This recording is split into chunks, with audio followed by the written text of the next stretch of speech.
মার্কিন যুক্তরাষ্ট্র ও আন্তর্জাতিকভাবে নো কিংস নামের ব্যাপক বিক্ষোভ সমাবেশ অনুষ্ঠিত গত মার্চত মার্কিন যুক্তরাষ্ট্র ও কিছু আন্তর্জাতিক শহরত অনুষ্ঠিত নো কিংস বিক্ষোভ দেশ জুড়ে ট্রাম্প প্রশাসনের নীতির বিরুদ্ধে ব্যাপক প্রতিরোধ হিসেবে দেখা গিয়ে আন্দোলন বিশেষভাবে 28 মার্চ 2026 তারিখ শীর্ষ পর্যায়ে পৌঁছায়, যা এখনো পর্যন্ত চলমান।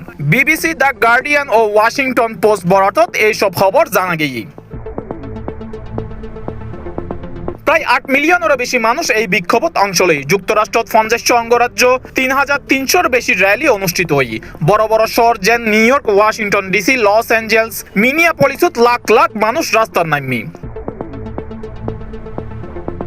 নো কিংস আন্দোলনের মূল অভিযোগ কিন আছিল ট্রাম্প প্রশাসনের নীতির বিরুদ্ধে, কঠোর অভিবাসন নীতির পদক্ষেপের বিরুদ্ধে, সেই সাথে আছে ইরান যুদ্ধের বিরুদ্ধেও এবং নাগরিক অধিকার, ভোটাধিকার ও সামাজিক সুরক্ষা লয়ে এনে এই নো কিংস বিক্ষোভ। মিনিয়াপলিসত প্রায় 2 লক্ষ মানুষ সমাবেশত অংশ নিল। লস অ্যাঞ্জেলেসত ও ছোট ছোট শহরিনত কিছু আইনি গোলযোগ ও গ্রেফতারও ঘটতি। ইউরোপ, কানাডা, অস্ট্রেলিয়া, জাপানতো বিক্ষোভ সমাবেশ অনুষ্ঠিত হয়।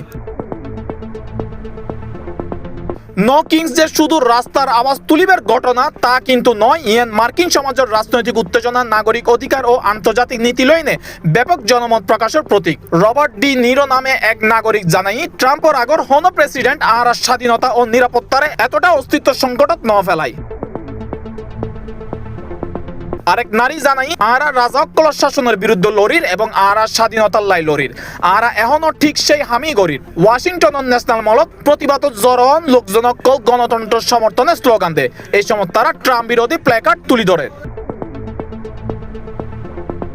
মেরিল্যান্ডের একদল বয়স্ক মানুষ হুইল চেয়ারত বই এনে হাতত প্ল্যাকার্ডত প্রতিবাদ জানায়। প্ল্যাকার্ডত লেখা আছিল, স্বৈরাচারের বিরুদ্ধে প্রতিরোধ গড়ি তুলুন, গণতন্ত্র চাইলে আওয়াজ তুলুন এবং ট্রাম্পরে বিদায় দিন। এরকম নানা বয়সী মানুষ ডোনাল্ড ট্রাম্পের বিরুদ্ধে বিরূপ মন্তব্য গজ্জি। International desk, C+ TV।